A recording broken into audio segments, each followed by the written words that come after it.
98% ఆ మాటకు వస్తే తెలుగుదేశం పార్టీకి సంబంధించినటువంటి వాళ్ళ అధీనంలో పల్ప్ ఫ్యాక్టరీలు ఉన్నాయి.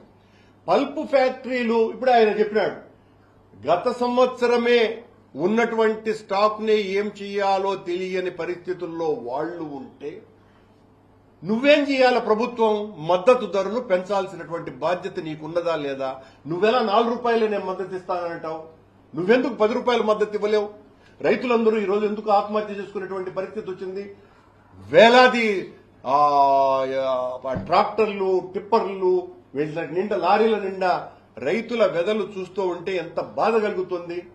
దీని మీద కించిత్తన్న ప్రభుత్వం కరిగిందా, కదిలిందా?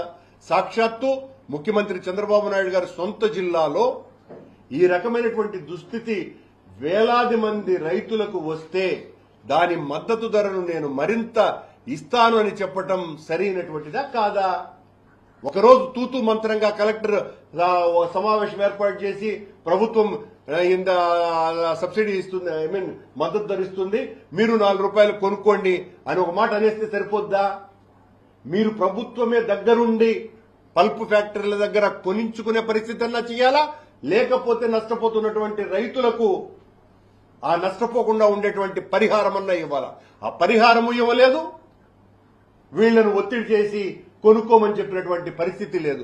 మొత్తం జిల్లా అంతా కూడా ఎక్కడెక్కడ పల్ప్ ఫ్యాక్టరీలు ఉన్నాయో అక్కడంతా కూడా బారులు తీరున్నాయి. పంటంతా కూడా మళ్ళీ ట్రాక్టర్లు, లారీలు, ఎంత దారుణంగా ఉంది పరిస్థితి.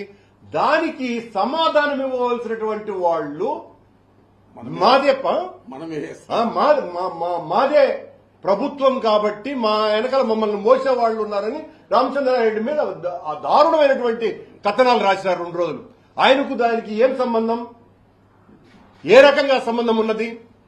ఆ మామిడి రైతుల కన్నీరు తొడవటానికి, వాస్తవాన్ని తెలియచెప్పటానికి మా నాయకుడు జగన్మోహన్ రెడ్డి గారు 9వ తారీఖున బంగారుపాళ్యం మార్కెట్ యార్డును సందర్శించి అక్కడ రైతుల వెతలు వినే కార్యక్రమం జరుగుతుంది.